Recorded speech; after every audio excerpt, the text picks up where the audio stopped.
এই হলো আমার রুমের অবস্থা। আর এই অবস্থার কথা তারাই বুঝবে যাদের বাসায় ছোট বাচ্চা আছে। আমার বাসায় একজন আছে, যার কারণে দেখেন বাসার অবস্থা। এটা আমি এখন পরিষ্কার করে নেব। পরিষ্কার করে নিয়ে আমি এখন বিকেলে স্ন্যাক্স বানাতে যাব। আজকে আমি বানিয়ে নেব ঝটপট 2টা আলু দিয়ে বিকেলের নাস্তা, আলুর পাকোড়া।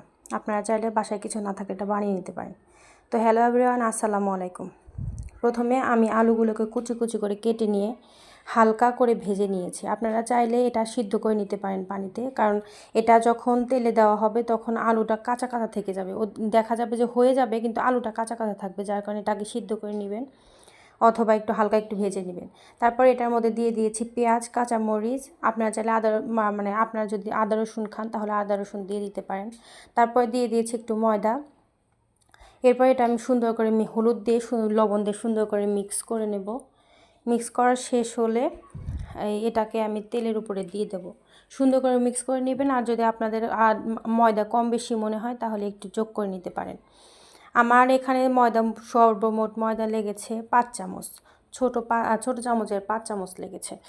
এটা আমি তেল গরম করে, একদম কড়া করে তেল গরম করে তারপর এটার উপর চুলার উপরে দিয়েছি। তারপর চুলার আঁচটা একদম মিডিয়াম টু লোতে রেখে দিয়েছি। এখন একটা একটা করে আমি সবগুলো বড়াগুলো আমি এখানে দিয়ে নেব। এই তো আমার পাকোড়াগুলো দেওয়া শেষ হয়ে গিয়েছে। এখন আমি একটা সিদ্ধ হওয়ার জন্য একটু ঢেকে দিয়ে দেব। ঢাকনা উঠিয়ে সুন্দর করে উল্টে পাল্টে এগুলোকে ভেজে নেব।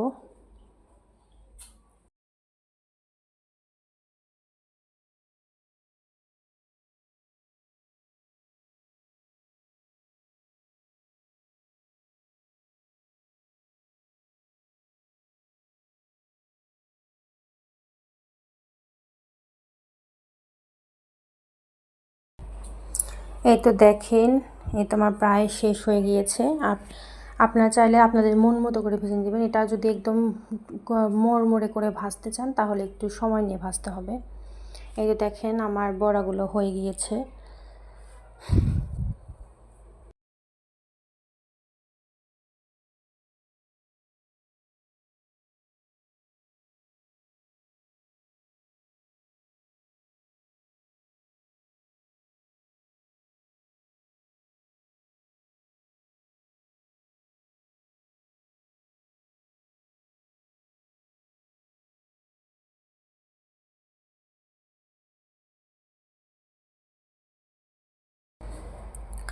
এখন আমি এগুলোকে উঠিয়ে নেব।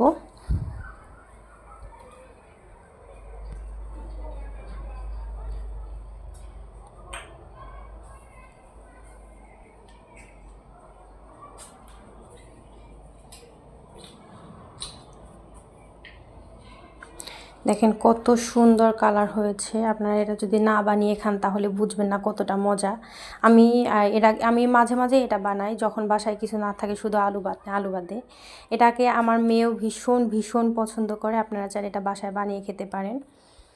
তো আজকের মতো ভিডিও এ পর্যন্তই। আসসালামু আলাইকুম।